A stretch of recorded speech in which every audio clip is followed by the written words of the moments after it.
How's it going, everyone? We're back with another episode. Today, we're going to be starting on Module 2 of Practice Test 7. And yeah, we're going to head straight into it. First question we have is over here. A total of 165 people contributed to a charity event as either a donor or a volunteer. 130 people contributed as a donor. How many people contributed as a volunteer? This one's pretty self-explanatory. 165 minus 130 is going to give you 35. There are 250 trees in a park. Of these trees, 6% are birch trees. How many birch trees are there in the park? Remember, 250, 6% as a decimal is 0.06. And this will give you your answer as 15. Next question, we have the graph of the quadratic function is y equals f of x is shown. What is the vertex of the graph? Vertex is the point at the bottom where it's either a minimum or a maximum at the top. And this point is 0, 2, which corresponds to answer choice C. Question number 4. The number of raccoons in a 131 square mile area is estimated to be 2,358. What is the estimated population density in raccoons per square mile of this area? So per square mile, we're going to have the total number of raccoons in the numerator, and then the number of square miles in the denominator. Dividing this, we get 18. Next, a data set of 3 numbers is shown. If a number from this data set is selected at random, what is the probability of selecting a positive number? Wow, these problems have been all really easy so far. We have 1 out of 3. That's our answer. The function f gives the monthly fee f of x in dollars the facility charges to keep x crates in storage. What is the monthly fee in dollars the facility charges to keep 50 crates in storage? So we plug in 50 to the equation, and this will give us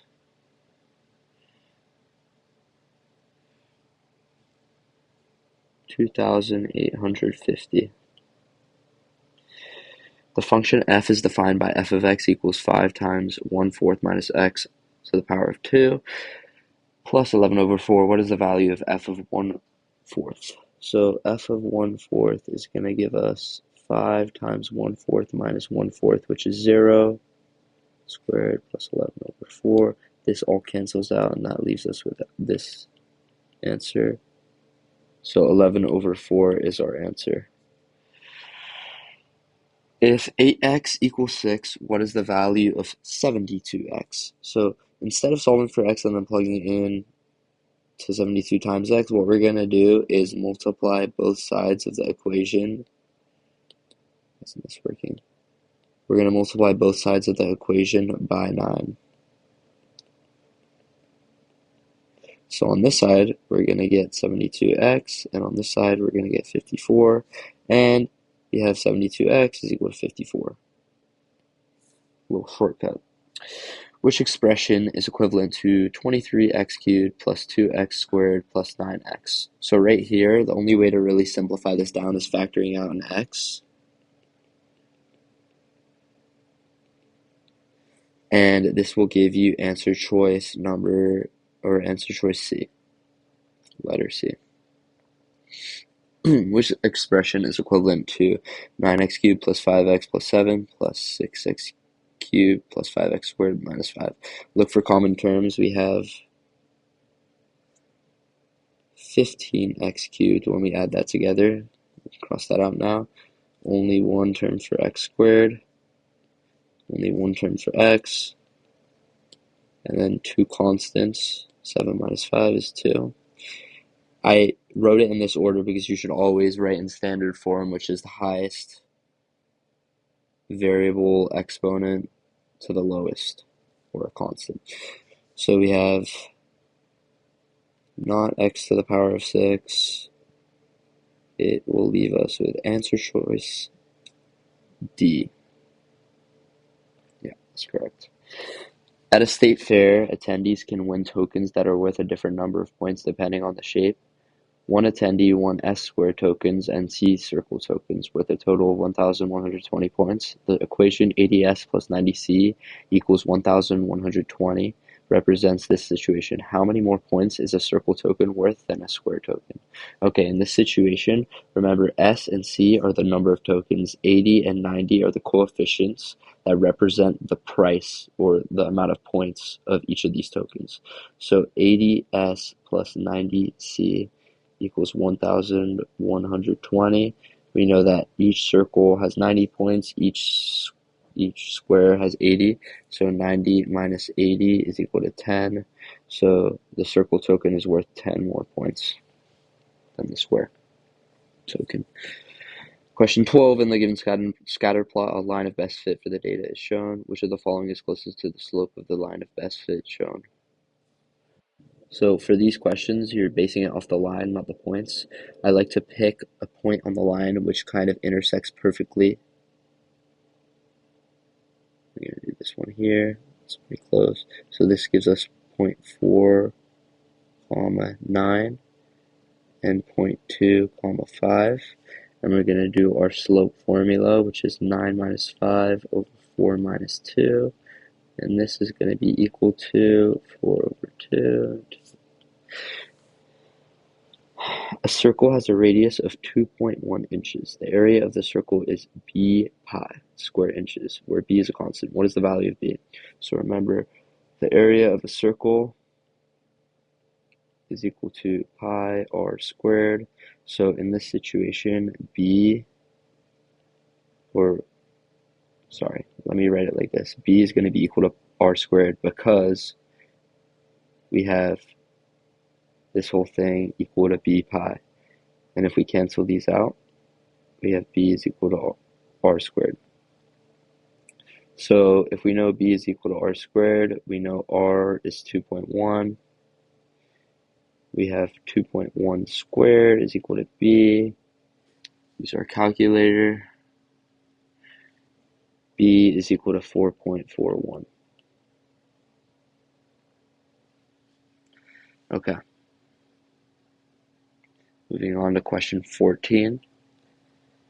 Geometry problem. In triangle XYZ, angle Y is a right angle, point P lies on line XZ, and point Q lies on YZ, such that PQ is parallel to XY. If the measure of angle XZY is 63 degrees, what is the measure in degrees of angle XPQ? Okay, so we're going to draw this out. So we have a triangle here.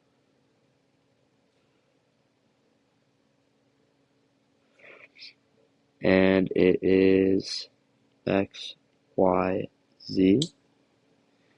And we know that Y is a right angle.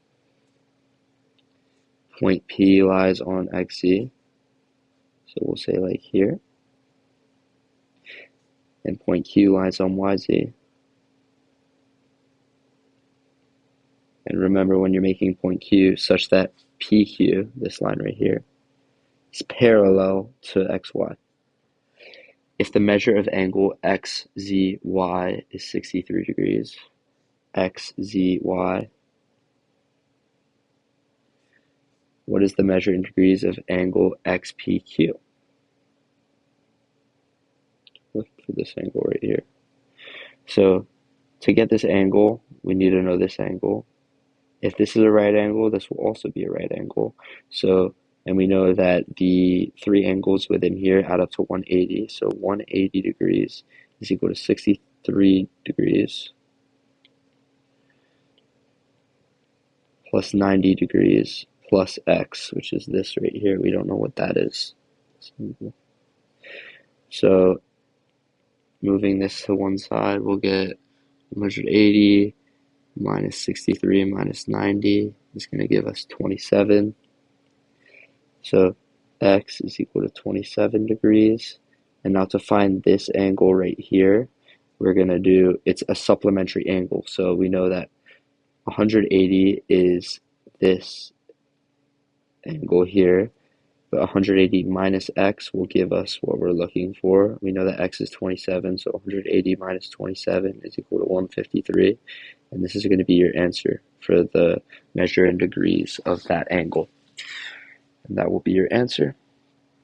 Question 15, an investment account was opened with an initial value of $890. The value of the account doubled every 10 years. Which equation represents the value of the account M of t in dollars t years after the account was opened?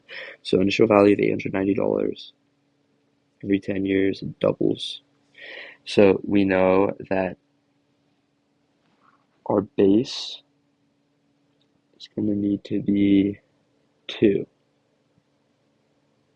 because every 10 years the amount doubles. So our constant needs to be 890, as we see here. The base needs to be 2 because it needs to double, and it needs to be raised to t over the 10 for every 10 years in which it doubles. If this doesn't make sense, make sure to watch my previous episodes where I kind of go into depth and practice more of these problems. The more you practice, the more you'll see these patterns. Just know that this is constant, this is the base, and this is the exponent. And these all play a role in how the exponential function works. Most exponential functions look somewhat like this. And they have certain behaviors. Make sure you know how they work, especially for questions like this. Okay, for which of the following tables are all the values of x and their corresponding values of y solutions to the given system of inequalities? So y is less than x and x is less than 22. So if we go down this line, y must be less than x for all values. 18 is less than 19, that's correct. 19 is less than 20, 20 is less than 21, and now x must be less than 22 for all values. Yep, so this is correct. We're going to go through the other ones just to make sure. Is 20 less than 19? No, so that's automatically not correct. Is 22 less than 23? Yes, yes, yes. And none of these are less than 22, so that's incorrect.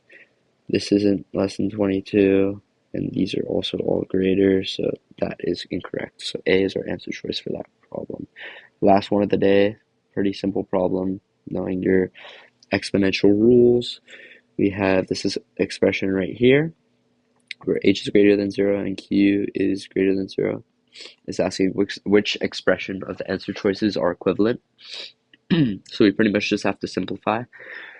This simplifies down to h to the 10, and then q to the 14 in the denominator. Remember that if you are moving something up or down, you're subtracting the exponent. So for instance, I moved the h to the 5 up here, so it was h to the 15 minus 5. And then I moved the q to the 7 down here, so it was q to the 21 minus 7. So this gives you an answer of h to the 10 and q to the 14, which corresponds to answer choice A. We're going to stop here for today, and we're going to resume with the final part of Module 2 tomorrow. Make sure you come and tune in for that episode, and enjoy your study.